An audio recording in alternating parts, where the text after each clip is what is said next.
We're going to record it on my phone, and hopefully that'll work out. All right. Who loves dad jokes? Yeah, I love dad jokes. I'm going to start today's sermon out with a dad joke. So, Mary was the mother of Yahshua, right? Right? Talk with me, all right? And if Yahshua was the lamb of Elohim, did that mean that Mary had a little lamb?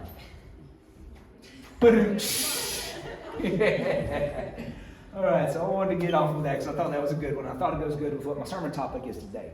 So the title of today's sermon is called A Christmas Story.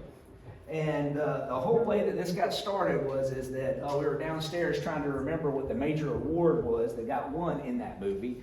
But don't worry, we're not going to talk about that. We're not going to talk about shooting your eye out or anything along those lines. Instead, today's going to be a little bit different.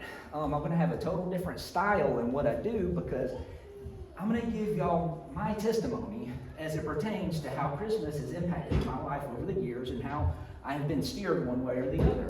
And so normally we're real heavy with scripture and everything. Today we will have some scripture, but it's going to be a lot of me ad-libbing and just talking off the cuff. So bear with me because I might have a lot of rabbit trails, but either way, that's where we'll start. So, growing up, I would say the very first memory I had of Christmas was probably about 4 years old. And just like my little 4-year-old that wouldn't sit still over there, I was a little 4-year-old that had ADD to the max and was running all over the place. And I have a fond memory of this because what happened is after my little sister was born, they took and put me in a pre-K because Mama had to go back to work. And they had a Christmas, I don't know if it was a concert or if it was a play or what, but all I remember is that all the littles got dressed up as angels and they came in a procession to begin with, all right? And what their job was to sit there and ring bells. Now, I've got recollections of this, but I've also got a video to prove that I did it. So, imagine a very exuberant little 4-year-old walking in with a bell, excited to be on stage for the very first time. I'm sitting there ringing that thing like it's nobody's business, and all of a sudden, boom! This is in a gymnasium, by the way. And it landed. I don't know how to knock a kid out. But then all you see is this little angel get down on the floor and sitting there, military crawling over there, picks the thing up, jumps up, starts like, ding! That's my very first memory that I can recollect inside my head that has anything to do with Christmas. And truly, I had a lot of other things that went along with it. I remember in 5th grade, I got into choir. And so choir was the first time that it was offered, was in 5th grade. And me and this other girl, she got one solo, I got the other solo. And I remember being so nervous about it because Dad sang, Mom sang, but I never was somebody to get up front. I mean, like we do plays and stuff in Boy Scouts, but I never got up and sang. And so I had the solo, and the solo was, I'll be home for Christmas. And I was so worried about it. I worked on it. And the director was almost going to pull it out from underneath me because I wasn't performing yet. And then on the last day before, I came in and actually did it. And he's like, that's what I'm talking about. So we got to do that. Something else that would happen with it is that going along at that age, I make it choked up a little bit. Christmas invited a spirit associated with it that had to do with a reprieve from what was going on in life. So we had a pretty dysfunctional family. We had a lot of chaos that happened. There was a lot of poverty. There was a lot of all kinds of different things that wouldn't necessarily be good for little fellas or little girls, because there was those in my house too.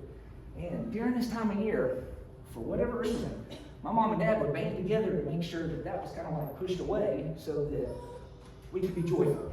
And these are the things that I remember as time was going on. Now, somewhere, I need to say this, and I grew up an Adventist. Are anybody familiar with Adventists? So Adventists are kind of cool. They keep Sabbath. They don't eat pork. They actually eat clean and unclean. They do clean and unclean things. And that started right about before I was born. Mom and Dad got into Adventism right beforehand because they got introduced to Sabbath, and that was the only place that they could know where they could go and learn about it. And so I've been able to keep Sabbath my entire life. The Adventists have this thing, though, that comes around yearly that is called the Crusades. And so the Crusades is kind of like a camp meeting or Bible or something along those lines. And what happens is that different pastors from around come over and they do teachings. Some of them are local pastors, some of them are what they call how do you say the word? Evangelist?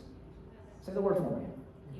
Evangelist, y'all are awake, thank you. So, anyway, they'd come in and do all kinds of teachings. Well, in 6th grade, my dad looked at me and he said, Joey, it's time for you to sit up and start paying attention, because prior to that, I'd sit there and I'd lay on the floor and I'd color and do all kinds of things. This was before Game Boys or smartphones or all that stuff, so I was keeping myself company and probably making a ruckus in the process. So I started paying attention, and then I got invited to come along and be part of the crusade, and so that was really, really cool. I got to go and be an usher, and I got to tell people what to do, and I'm this 6 little ADD boy going, woohoo, this is cool. Well, one of the things that I remember that happened that year was one of the evangelists came up and he started a teaching.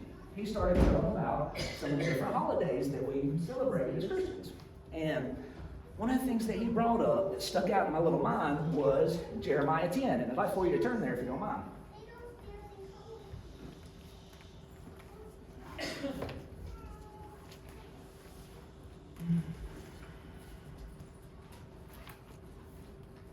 It's going to be Jeremiah 10. We're going to read verses 1 through 8.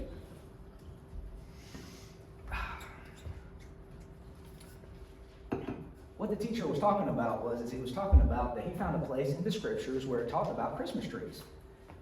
Jeremiah 10, verse 1 says this, Hear the word which Yahweh speaks to you, O house of Israel.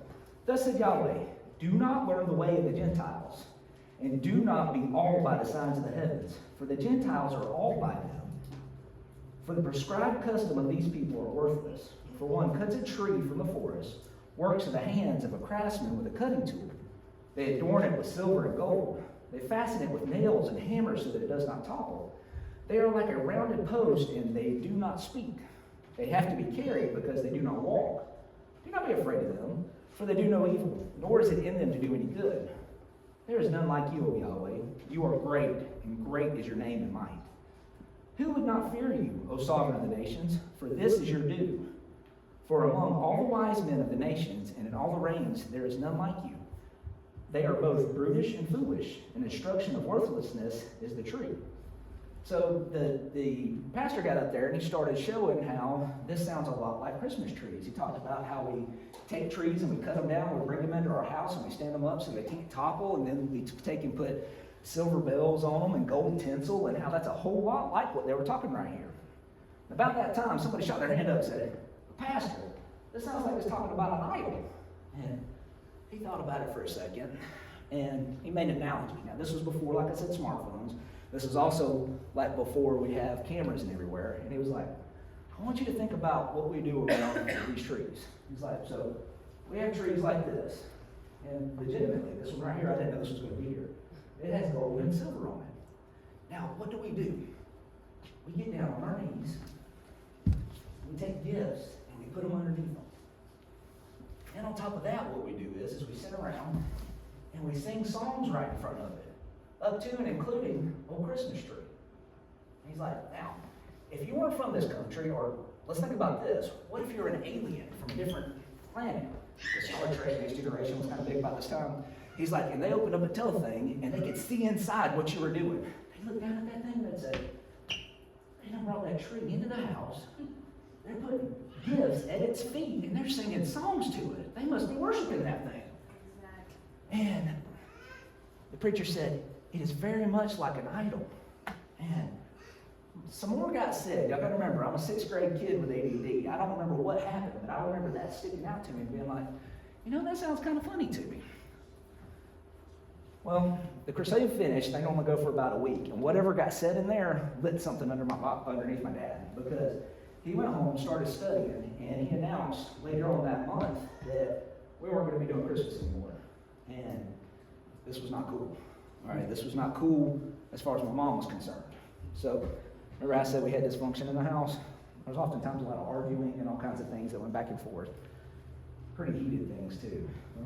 Not much in the way of, violence, I would say, but there was a whole lot of yelling and screaming and things like that. And I remember Mama being like, you're not going to take Christmas away from me and my babies. And I was sitting there looking at it and not realizing what was going on with that. But that's where I was in 6th grade, seeing those things. Now, shortly thereafter, Mom and Dad decided to celebrate. There was a lot of dysfunction, there was a lot of addiction. They didn't get a divorce, but what they needed to do was they needed to separate so that they could work on themselves. And during that time, Dad was like, we're not going to do Christmas anymore. We're going to do something different. I'm going to invent a holiday for us. We're going to do turkey claws.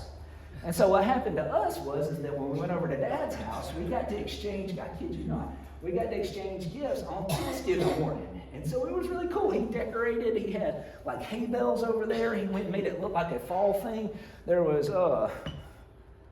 really bumpy squash looking like things and like scarecrows and stuff. And anyway, that's where I know it's silly, but that's where he put the presents. And so we did that. And that was in 7th and 8th grade. But during 7th and 8th grade, we'd had turkey claws with Dad, and then we'd have Christmas over with Mom. So I had a foot in both sides of it because we didn't know what we were supposed to be doing yet. And that was a little confusing as a little fellow, but I wasn't going to turn down any presents because that sounded like a really good thing, right? Get them 2 times a year. Plus, all my friends at school were like, dude, you got your stuff early? What happened? So that was pretty cool. But something happened 8th grade year. Mom and Dad made up. And it was a confusing time. It was a great time. It was a scary time because lots of things were changing. And so Dad lived in Athens, Georgia. We lived in a little country town outside of Athens called Hull, if anybody knows what that is. And we were the home of the Red Terrors. And none of y'all are going to know what that means because we weren't good at football. But we weren't good at growing stuff because that's what it was. It was a farming town. And so we went to go stay Christmas break with Dad. And after Christmas happened, Mom came over there. And they made up. And they came back together. It was great. And about 2 months after Christmas break I left in, Dad got word that he was going to be getting transferred. And we were going to be moving from rural North Georgia over at Athens down to St. Simon's Island, down to the beach. And I kid you not, the day that he came in, I had been watching a Jaws marathon on TBS. And we didn't have cable. What we had was we had the antenna and it pointed away. And you got channel 17 and you hope that you got channel 17 because that's what came in. But I'm old, y'all. But anyway, I watched all the way through. The credits were coming on for Jaws 3 at the end of it. My dad came walking into the door and he said, "Hey, who wants to move to the beach?" And I said, "Oh." But moving to the beach was a really good thing. The reason why moving to the beach was a really good thing was it gave us a brand new start. It was a start for our family. It was a start for everything about us. And Mom and Dad as a unit picked us up and they moved us down there. Now, I had some aspirations about moving to a new place because I heard about that whole exotic male type thing, and I was like, I'm a country boy moving down to the beach. They don't know nothing about me. Well, I'm going to tell you about 2 weeks into that, those aspirations were thwarted because they didn't like exotic country boys. What they'd rather have was somebody to pick on. So I got to be the butt of the jokes there for a little while.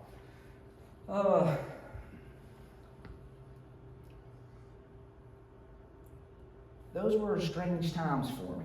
And we continued to do turkey claws instead of Christmas stock in our house after that. And it became a big tradition for us.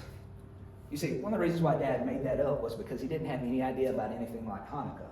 And on top of that, we didn't know that Yahshua did Hanukkah. Matter of fact, if y'all want to turn to that, you can go to John chapter 10, verses 22 and 23. And if y'all want me to just read it to you, I'll read it to you because it's only 2 verses. That's John 10, 22 and 23. It says, "At that time, the Hanukkah, or some versions say the Feast of Dedication, came to be in Jerusalem, and it was winter. And Yahshua was walking in the set-apart place in the porch of Shalom." So it was pretty cool because I didn't find that out until after the fact, and so that might have been something that we transitioned to, and Daddy wouldn't have had to come up with this whole thing about turkey claws. He did some really funny stuff with it. But anyway, high school was interesting, okay? So not only was I coming into a place where I was already different than everybody, I was a Sabbatarian, and those kinds of things produce certain trials when entering into high school life. And particularly, football games and any of the intramural sports typically are always on Sabbath. Any of the get-togethers, dances, things like that tend to be on Sabbath. And my school was a really big school. When I say my school was a really big school, it was a 5A school. I went to Glen Academy. And I tried to look up the population for whenever I graduated for that year, and it was 1,800 kids. There was 1,800 kids in my school. It was a big school. The reason why I bring that up is because in those 1,800 kids, I was the only one in the whole school that kept Sabbath. Wow, right?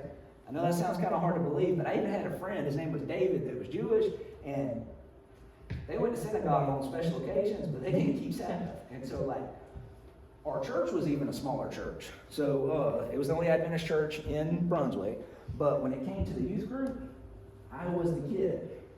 Then 4 years younger than me was my little sister. She was the next kid. And then below that was some elementary school kids.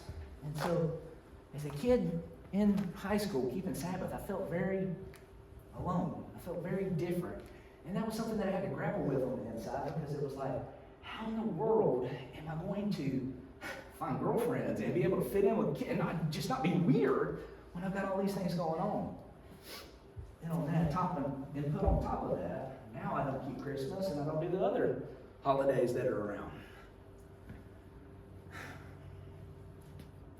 Some things were okay though, because like I said, we were half in, half out. We weren't keeping Christmas at the house, but my mom and dad didn't forbade me to go to the concert. So I played football and I was in band. And in band, my 11th grade year, I got the solo for the entire band.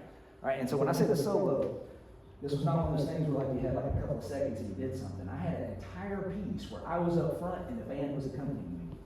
Pretty cool, right? Well, that was at the Christmas concert. And every melody I played was a Christmas one, including, which I thought was funny, at the end of it, I got I'll Be Home for Christmas.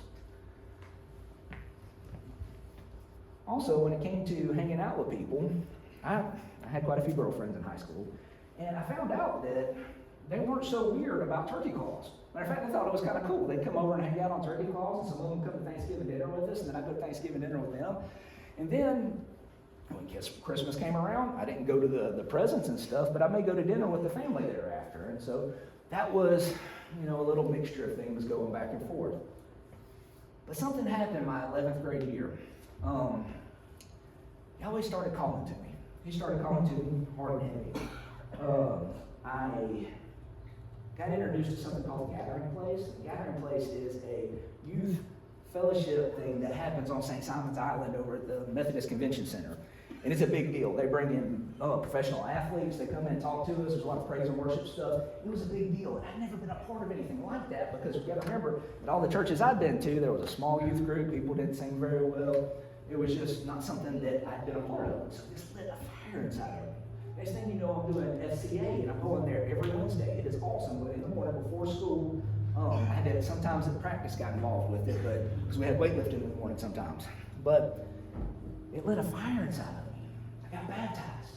And I started reading my scripture for myself and looking at things and understanding why we kept Sabbath and why we were doing things that we were doing. And the 11th grade year, at the end of it, no, I'm sorry, this is 12th grade. 12th grade, I got convicted. I realized that I could no longer go to football on Sabbath. I realized that I couldn't be in the band because they always perform on Sabbath.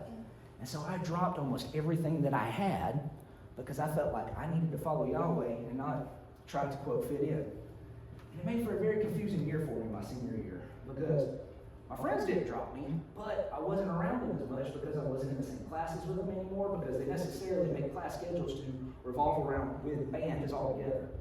I didn't see them at lunch because I had a different lunch now. I wasn't going to the same activities, and so it made it feel started feeling a lot lonely. But inside, I knew that what I was doing was for the esteem of Yahweh and not for my own pleasure. So I was going after that. Another thing came around was we had another crusade. So in this crusade, I'm now a senior. My dad's there. We're all paying attention. My mom's there. Everybody's there. And this time, when an evangelist, no, it wasn't an evangelist, it was the guy that baptized me, brought up the Christmas tree again. But then he started talking about December 25th. And on December 25th, he told us that that was originally Saturnalia. And I was like, what's that? And what that is that's the worship of Saturn. And actually, what Saturnalia was that's when Saturn was supposed to be able to be born. And we were like, what? He started telling us all kinds of stuff. He told us that That began somewhere around 300 to 400 BC, so this is well before the birth of Messiah. It went on for 7 days, and there was some not so cool stuff that happened on Saturnalia. For one, they had wild parties, right? Not just what we're thinking about where we give gifts and stuff like that. They did do that. They went on too. Like orgies. They had orgies. I didn't feel comfortable saying that. Something else that would happen too is that they had human sacrifices that were associated with Saturnalia.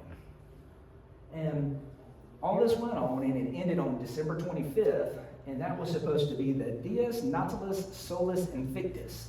What that stood for is the birthday of the unconquerable sun, not S-O-N, but S-U-N. And the guy told us all this, and when we got home that night, Dad was like, look, we've learned this already from the Adventist church. They told us about the Christmas tree. They're now telling us about, hey, this is going on with Saturnalia. If in December, whenever December comes around, they start rolling out the Christmas carols and put up a Christmas tree, we gotta find somewhere else to go. As it turns out, that's what happened. So December 1st, we knew the lady personally that did the piano lesson. She started out playing the Christmas carols, and the tree was up. And so Dad was like, we gotta go. That was hard because those were the people that we've been around for years and years and years, and now we got to go find somewhere else to worship because that's not something that we feel led to do. But Yahweh was using this for a good reason. The reason why he was using this for a good reason was because he was directing our path to be able to go different places. We wound up going down to Jacksonville, Florida, which is not that far from St. Simon's Island, and we got a couple of different Armstrong offshoots that we went and visited. So Herbert W. Armstrong. And down there, we knew we didn't quite fit in with the way that they were conducting their worship services. But they started telling us about something called the sacred name. And we started learning about who Yahweh was. And that was the first time that we'd ever heard of anything about that. And they even knew the name Yahshua. And so that was really cool. That directed us down there. Then, so we went to those couple of groups and we came back home. And our pastor and another guy that was involved with the church came to our house to find out what was going on, why we hadn't been to service in so long. And we laid it out there for him that, hey, we had this going on, we were thinking this, that, and the other. And, now we know that his name is Yahweh and that his son's name is Yahshua. And that preacher actually told us about the Sacred Name movement, which was something we hadn't heard about. I got to remember, this whole thing is before Google. This whole thing is before everybody had an internet in the house. Everybody had computers. Everything was done via encyclopedia, dictionaries, the old way of doing things. And so to hear, hey, this is called the Sacred Namers was pretty cool. And so Dad started looking into that hard and heavy and telling us about what he saw. As I'm going through this, I'm still finishing up my senior year. Still got this thing on the inside where it feels so different. But I started standing out on the outside and realizing, my friends aren't treating me different. I've kept Sabbath this whole time. I've not been doing Christmas this whole time. They're not being weird. This is something I feel on the inside, and it's truly not happening. I thought that was pretty cool. So, when we started looking for the Sacred Name movement, we were getting computer. We had dial-up. Some of y'all don't even know what dial-up sounds like, but we had dial-up. And Tom Martinzik had this website called Eliah.com that had a fellowship finder on it. And so we were able to go in there and look up, start finding out there were other congregations around us. And we're like, yes! But once again, right after 12th grade ended, Dad got a notice that, hey, he was going to have to not switch jobs, but take a job up here. So we moved back up to North Georgia. Now, while we were down in South Georgia, remember I said it was a clean break? The other thing it isolated us from the rest of our family. It isolated us from the friends that we had in the past. It allowed us to be able to go down there, do a lot of healing, because we had a lot of dysfunction we had to heal from. But we also had some new ways that we had to learn. So we'd already been with Sabbath, we'd already been eating clean. This whole thing about the holidays was going to be a new adventure coming back up here to be with family. Once I got into college, hold on, I lost my place. Oh yeah, this was pretty cool. So when 12th grade ended, Mom and Dad actually finished the summer down in St. Simon's. I stayed over at my friend's house for the rest of the summer. Mom and Dad went ahead and moved up here. We moved up here and I started Berry College in my freshman year. And about midway, it was going to be about fall, and Dad's like, dude, we're supposed to be keeping the feast. Yeah. When is it? It's this weekend. So we threw up a tent in our backyard, and we put a mattress out there, and everybody slept on our bed mattresses out in the backyard because we were going to keep the Feast of Tabernacles, because for the first time we read Leviticus 23 and knew that we were supposed to keep tabernacles. And that was a pretty cool thing. Yahweh was guiding us. He was working with us. He was making us to move forward. Up here, we did something cool too, because of that fellowship finder, we started finding multiple groups in our area. We live in Calhoun. There was one down in Adairsville. There was one in Dalton. We were driving over to Rome. We were going to different places, and we were finding people to meet with and to learn from and to start finding about Yahweh's Torah.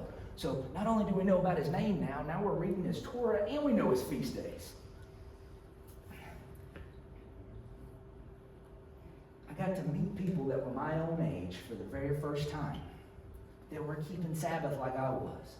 And y'all, you don't understand that age you have inside of you, being different and not having people that are like you, until all of a sudden you've got people that are like you that you can hang out with that are your age, that you can go bowling with and go hang out and jump off of cliffs. We did this. We did all kinds of stupid stuff.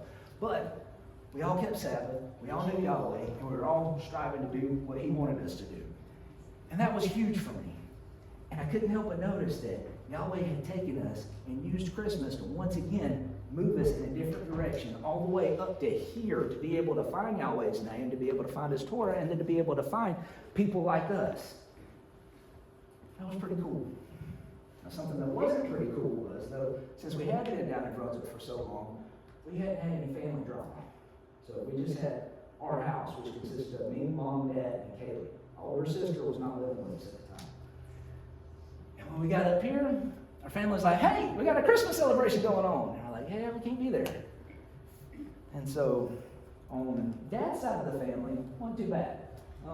My granddad was somebody that searched scripture regularly, and so we're like, hey, this is what we see, this is what we're thinking. And he's like, I see that, no problem. And they didn't have any ill will, they didn't get upset. It was not the case on my mom's side of the family. My mom's side of the family, it was pretty tough. My granddad is he's a wonderful man. He has the ability to say what's on his mind and say it very sternly. And so he says not kind things to mom. They even had the preacher that is in the family come over and sit with us because they wanted to make sure that we still believed in Yahshua, that we believed that he was raised from the dead, and all the litany of stuff to make sure that we weren't some kind of cult. And when we checked off and made it through the cult list, and he's like, they're good. And so Grandma and Granddad were okay a little bit, but still there was some kind of pain there that was hurting. What we tried to do to be able to remedy that, though, was that, like we did back in Brunswick, we tried to make Thanksgiving a big deal. We didn't do gifts with them, but we would show up and make a big deal and make sure the whole family was there and we never missed it. Still, there was some kind of something going on where Grandma and Granddaddy had this angst about them, and they weren't talking to Mom well. And then it got from them to I don't know if he's my oldest uncle or he's my youngest uncle. His name's Hal. After Thanksgiving one year, Hal was getting ready to move. And he was moving from the house that he'd been in to the house that they just built. And he needed some help. And I was like, dude, I'm there. I'm part of the family. I'm part of the family. We're back up here on the view. And so me and my two uncles went over there. And I remember, y'all remember those big console, big screen TVs that take like 10 people to move? We were doing it with 3. And we got it on the back of the truck. And so anyway, we started talking about stuff, and my uncle also has that ability to say what's on his mind and say it with a stern voice. And he told me, as this got brought up, he was talking about Mom because they just had something at Thanksgiving. I was like, Mom's not trying to hurt y'all. And he's like, I can't believe your mom would disrespect her parents like she has and turn her back on her raising. I just can't believe it. And I remember sitting there thinking about it for a second. And I believe Yahweh guided my words with what happened next, because I was like, how Grandma and Granddaddy raised Mama to stand up and to do what was right, no matter what, right? He's like, yeah. And I said, and they taught her to follow her Father in heaven above all things, right? Well, yeah. And I said, she's not trying to disrespect Grandma and Granddaddy. She's not. She loves them with everything she's got. And truly, this is the hardest thing that she's ever had to do in not doing this. She has actually not turned her back on her raising. Instead, she's embracing it and living it to the fullest of her ability. She is standing up and doing what she thinks is right, even though it's the hardest thing she's ever done. And how? I don't think that's disrespect. I think that is the epitome of respect for her mom and daddy. I gotta be honest, y'all. That's a freshman in high school. We're talking about a full-grown man. All right? I don't think that was me. I think that came out of Yahweh. Because shortly thereafter, things got a lot better. Things got a lot better. And I think it filtered through how over to grandma and granddaddy, mom and dad, or grandma and granddaddy were able to make amends with mom. And from then on out, Thanksgiving has been one of the best holidays that we ever have. And we make sure we do not miss that, because that's the time that we can get our whole family together and be with one another. But as I was moving through college, something started happening. I started getting more and more into Scripture. And like I told y'all, this was before Wikipedia, this was before smartphones, this was before even really truly high-speed internet. Most of what I was doing was I was reading Scripture, I was looking at concordance, I was looking at encyclopedias, the ones that are printed out that you actually have to look at. And I was learning so much. I was learning so much. What I was trying to do was I was trying to find my own way through what Yahweh expected of me. Then I realized I wasn't trying to find my own way. What I was trying to find was Yahweh's way. And I was willing to do whatever I could do. But something happened. When it came to Christmas, I started learning even more about what December 25th meant. See, December 25th was not something that was adopted as the birth of our Messiah until the Emperor Constantine came along. I don't know if y'all are familiar with this or not, but Emperor Constantine is also the fellow that instituted that we should have Sunday worship versus Sabbath worship. And I learned that the first observance of, quote, Christmas wasn't until 336 CE. That means that Yahshua had been dead for 300 years before they decided to do this thing. But it was not only the first holiday that had happened on the 25th. I'd already told you about Saturnalia, but I learned that almost every sun god that is in the northern hemisphere has a birthday on December 25th. I'm going to give you a list of them, but this is not an exhaustive list, and this goes all over the north hemisphere. We got Mithras, we got Krishna, we got Osiris, we got Horus, Dionysus, Indra, Saturn, and Tammuz. And it wasn't until this year that I actually found out why they have the birthday of sun gods. So, who in here knows what a solstice is? You do? Okay. So we have 2 solstices and we have 2 equinoxes every year. An equinox is a time frame where the sun tells us what's about to happen. It tells us we're going to have equal day, equal night. And the 2 that we have tell us when spring starts, and it tells us when fall starts. Okay? So we have them we have the spring equinox is in March 20, 21st, 22nd, depending on what's going on. Then we have the next thing, which is the summer solstice. It marks when summer is, and that's going to be in June, around 21st. It all depends on when leap year is. The summer solstice is the day that we have the longest sunlight. It is the longest day of the year. Now, it's no more than 24, a little less than 4 hours, but it is the longest sunlight. Then we have the fall equinox, which is you can do it as 3 months, so June, July, August, September. We got September 21st, and then we have the December 21st, which is the winter solstice. And the winter solstice is, we like to say in the northern hemisphere, at least that's what I hear in most people, is it's the shortest day. But other people refer to it as the longest night, because it is the time that we have the most nighttime. Now what happens on the 25th is as the days start coming back over, for the first time the sun is starting to peak up as opposed to going down. So that's what happens is as it processes through the sky, we get longer days, and then as it comes back down, we get shorter days. And then on December 25th, the sun gets reborn and it pops back up like it's going to start going back up. For them, it's like dawn for all intents and purposes. And that's the reason why all the sun gods have their birthday on that day, because that's what happens around the world. Now, there's another festival that happens at this time that is celebrated as well, and it has to do with Odin and his wife. I think her name's Frigga or Freya, one of the two. And it's called Yule. And what's interesting about this is that there are some things about Yule that people talk about today. We have Yule carols, and we have Yule logs. There's another thing that happens too is that a boar is offered for Yule, or for Odin and Freya.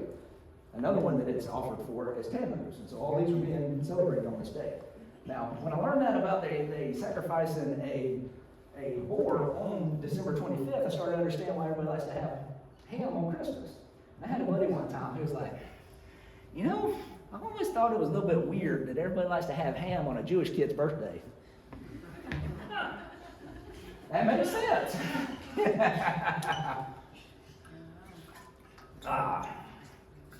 But anyway, then I learned something else. I learned that Yeshua's birthday was probably during the Feast of Tabernacles. And there were lots of reasons for that. Some people, well, here's a cool one that I just learned this year. So, do y'all know what the term, or what the town Bethlehem means? House of bread. House of bread is Bethlehem. House of bread. So the reason for that is because they had fields that were on the outside of Bethlehem that were black as can be. They grew the best grains out there. All right? And so if you go and you read about it, right after Yeshua was born, all of a sudden the messenger comes out there and he talks to the shepherds that are watching their flocks by night, right? In Bethlehem, right after they harvested the grain for the last season of the year, they would invite all the shepherds to bring their flocks in to eat what was left of the field. All right, they did two things. One, it cleared the field and got it ready to be plowed again. But the second thing that it did is that it fertilized the field for the coming year. All right, and so that would happen right after the harvest, which would be right before Tabernacle. So a lot of people think that was one thing. Another thing is that it would be convenient for them to call a census when everybody was already going to their towns for the festival anyway. And then there's a third one where I think this one's got a lot of conjecture associated with it, but you can take John the Baptist's birth and work it backwards to be able to find out when Yeshua was born, because John the Baptist was 6 months older than Yeshua. If y'all want to talk about that, we can talk about it later. But like I said, from my standpoint, unless there's a historical thing, it's got some conjecture associated with it. But as I went through college, you know, I was still having to deal with being around a lot of people that were keeping Christmas and that were trees and stuff like that all over the place. And so it was affecting my peace a lot. And as I was going through this, I was new to this. I was excited about it. I was zealous about it. And as young people often are, zeal, it's all or nothing. I mean, it's just all or nothing. And on top of that, I'm ADD. And when it comes to things, I have to be all or nothing because I don't have the capacity to be able to concentrate on all this and this. I have to stay here or else I go everywhere. And so my zeal started turning on me just a little bit. It did something bad. It started turning from being zealous about not keeping Christmas to almost being condemning to other folks.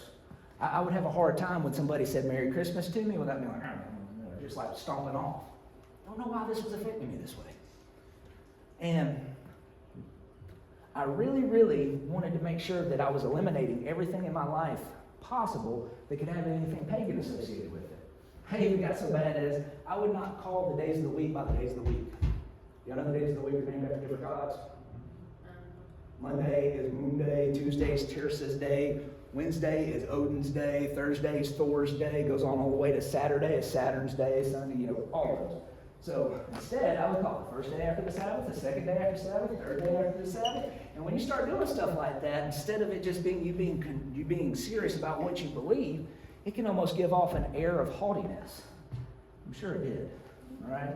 So instead of me just being out there serving Yahweh and trying to help people, anytime anybody would start asking me about things like, why do you keep Sabbath and why do you not do Christmas, instead of just telling them a little bit, I would throw up information on them.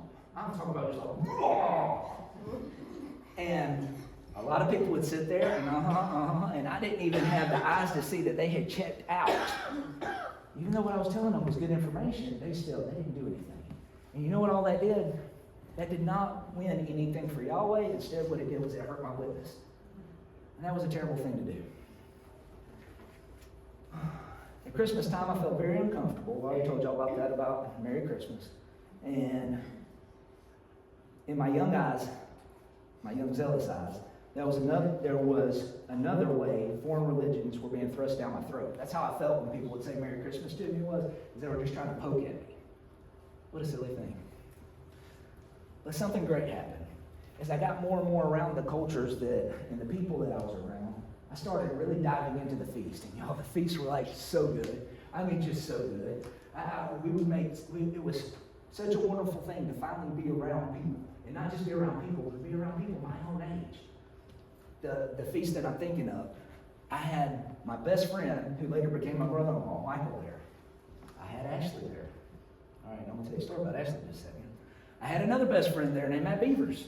I had another best friend named Hubert that was there. Matter of fact, Hubert's the man that married me. And that can sound weird if you say it the wrong setting. I had another friend that was Matt Smith that was there. I had my mama, my daddy, I had my sister, my big sister Heather, and her kids started joining us. And it started getting bigger and bigger and bigger. And it was great. For the first time ever, I was in a place where I felt like I belonged.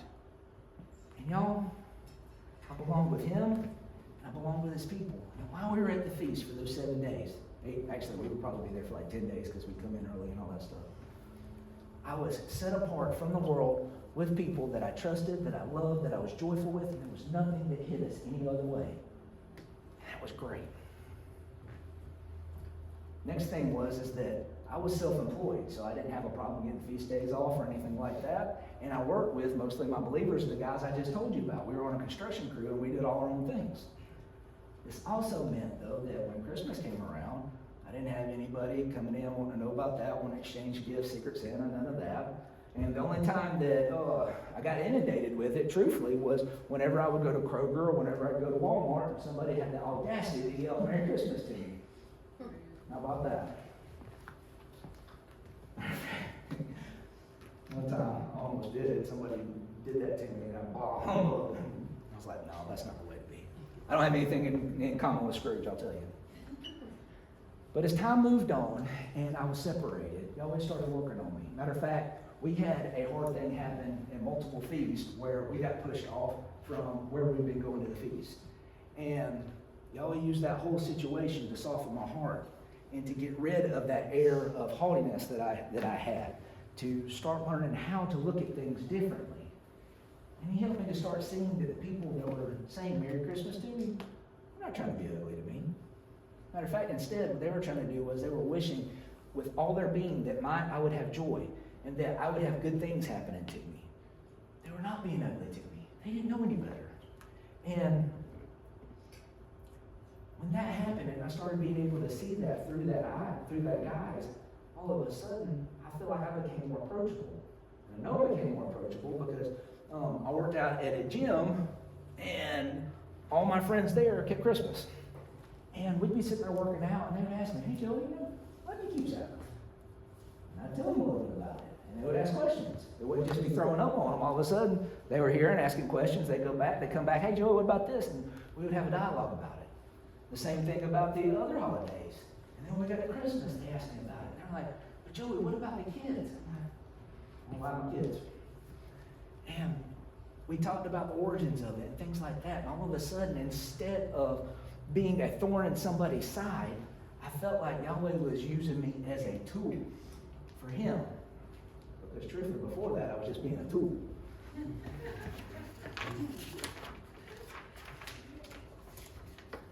Things got better and better, and I found my place with Yahweh. And it became something that I believe Christmas transformed the way that my family walked the walk with Yahweh. And what I'd like to do today is I hope that I can encourage anybody that's in here, whether you're brand new, you've never even heard that December 25th was anything other than the Messiah's birthday, I just gave you some information. And I invite you to go and explore that when it's the right time for you and when Yahweh puts it upon your heart. Okay? So do that when it's the right time. If you're a young person, because being a young person that keeps Sabbath, that is over in high school, some of you are homeschooled, some of you are not. You're trying to find your way and you already feel different, you are different. It's not a bad thing. Yahweh will provide for you in ways that you have no idea. Okay? He really will. And it has, you being different has nothing to do, well, not nothing to do, it has very little to do with Sabbath and the feast days. It's because you were born different on the inside. And Yahweh sees you for who you are, and how special you are, and how wonderful you are. And your friends won't sit there and think, hey, you're weird because you don't keep Sabbath or you don't keep Christmas.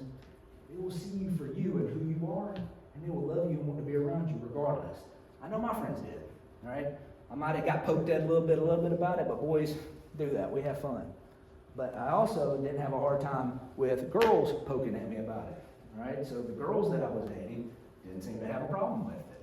That being said, well, I missed that whole story as I was going through this, but I didn't know I never knew what not being alone was until Yahweh gave me Ashley. Right? And I met Ashley at the Feast of Tabernacles for real. So before that, I met her one time at a Bible study, and I came on hard. I had to tell you what. And she didn't have nothing for me. And so when the Feast of Tabernacles came, she came with her mom. She wasn't even there with us that time. She had a Nokia phone. And if y'all know what Nokias are, I mean, there's one of those bricks that lasted forever and, it never died. Well, she dropped it in the lake over there at Cohutta Springs. Now, I'm a future triathlete. I'm good. I went dived into that water, dove down 200 feet, grabbed that thing up, came out, blew it off, and handed it to her. That ain't what happened, y'all. She dropped it in it, and I bought her a new one, and all of a sudden she loved me, and so that's how that one went. But still, when I finally had somebody with me that was already walking in the faith, that was walking with me, I didn't know how amazing that would feel. And I don't want to sound haughty because I did have a bunch of girlfriends, but nothing was comparable until Yahweh took a girl from his flock and gave her to me. So just realize you're not alone. You may feel alone, and you may feel different, but I want you to realize that you're not alone in the way that you feel different. You may feel it differently, but you're not alone. If you're going through that point in your life where it has to do with being zealous, I pray that you learn from me. Don't do that. You'll burn more bridges than you're supposed to. It's okay to be zealous. Don't let me say that. You should be on fire. You should feel it on your being. You should go out and want to change the world. But what you shouldn't do is you shouldn't allow that to become ugly on the inside of you and start spewing things that turn people away from Yahweh. Because that's not what we're supposed to do. 1 Corinthians 13:1 says, if I speak with tongues of men and messengers, if I throw up on people with an ugly spirit, no, that's not what it says, but I do not have love, I have become a sounding brass and a clanging cymbal. Don't become ugly when you're going out there trying to tell people about it. Don't go pick fights. Do it with love. If you're going through that part of the Christmas transition where you're dealing with family issues, do realize December 25th is probably not the issue. There really is probably something else going on there. And I implore you to go and talk to your family and let them know, I love you. I care about you. I'm not trying to hurt you. I'm just trying to do what it says over in 2 Peter 3:14. So then, beloved ones, looking forward to this, do your utmost to be found by him in peace, spotless and blameless. Go to them and say, what can I do here? What's really hurting you? And a lot of times it would just be, I think you're ostracizing me, or I think you've left me, or something along those lines. And if that's the case, say, all right, let's start a new holiday. Let's do something different where it's just us. This will be our special time. For our house, it was Thanksgiving. But it can be anything that you choose. And you'll be surprised. Those times will heal. And they'll heal pretty quickly because you'll get to the root of the problem, which is whatever the problem is. But I guarantee you, it's probably not December 25th. Oh yeah, this is pretty cool. When it comes to family issues, you remember my uncle that could tell it like it is? This Tabernacles. He was at my mom and dad's feast. So Hal is real good at preparedness type stuff. And one of the things they like to do is they like to do some survival classes and things like that. And Hal's been coming to that feast site for quite a few years teaching classes. And this year, Mom got a book that was written by a survivalist that talked about the origin of the holidays. And she put it out on the table. And Hal was there, and he walked over and he saw the book. He picked it up. He said, hey, where can I get a copy of this? And Mom said, take that one. She bought it for him anyway. He just didn't know it. He took it home when he read it. And at that feast, he told Mom, he said, you know what, if I lived up here, I'd go to y'all's congregation. That is full circle from what it was to begin with. The issue was not Christmas. The issue was something was hurt on the inside. That can be fixed. It can be repaired. Things keep going when it comes to Christmas, and I've even entered into a new stage that I didn't know was going to happen.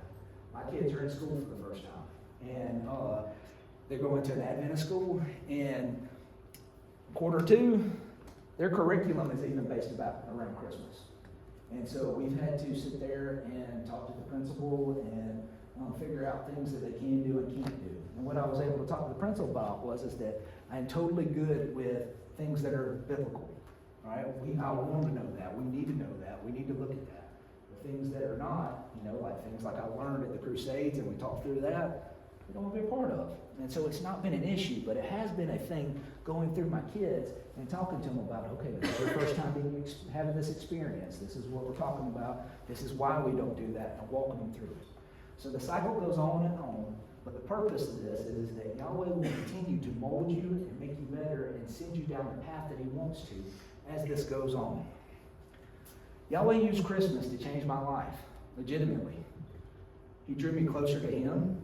He showed me his name through it. He showed me his Torah through it, his feast days. He gave me his people. He gave me my life.